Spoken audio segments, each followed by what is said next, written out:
మేము రాష్ట్ర ప్రభుత్వాన్ని ఒకటే కోరుకుంటున్నాం.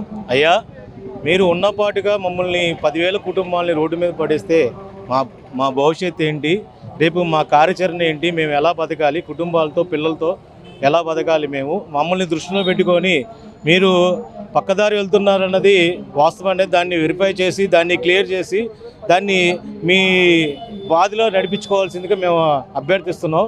అలాగే మా ఎండియు తరపున కూడా మేము రిక్వెస్ట్ చేసేది ఏంటంటే, మాకు ఇంకా 20 నెలల టైం ఉంది. 20 నెలల కాలాన్ని మాకు ఉపాధి కల్పించమని మేము రాష్ట్ర ప్రభుత్వాన్ని కోరుకుంటున్నాం.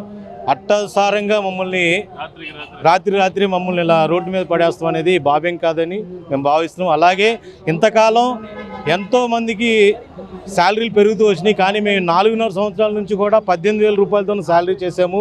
గవర్నమెంట్ సెక్టార్లో కూడా ఏ పనికైనా సరే మేము మా కర్తవ్యాన్ని మేము నిర్వహించుకుంటూ వచ్చాము.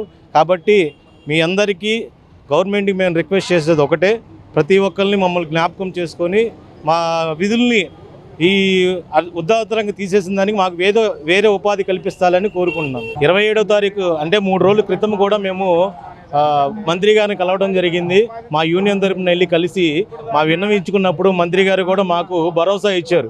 మిమ్మల్ని ఎవరు తీసేస్తారు, మిమ్మల్ని ఎవరు తీరు, మీరు అవన్నీ కల్పితాలు నమ్మొద్దు, 27 వరకు మీకు అగ్రిమెంట్ ఉంది, ఉన్నంతకాలం మిమ్మల్ని నడిపిస్తాము, ఏదన్నా పక్కదారి వెళ్తే దాన్ని సరిచేసి దాన్ని ఈ మార్గాన్నే మేము సీఎం గారు కూడా మాకు ఆదేశించారు, ఈ మార్గాన్నే మేము చేస్తామని చెప్పేసి మాకు హామీ ఇచ్చారు. అంతరంగా 3 రోజుల తర్వాతే మమ్మల్ని రద్దుపరచడానికి కారణం మాకు తెలియాలి.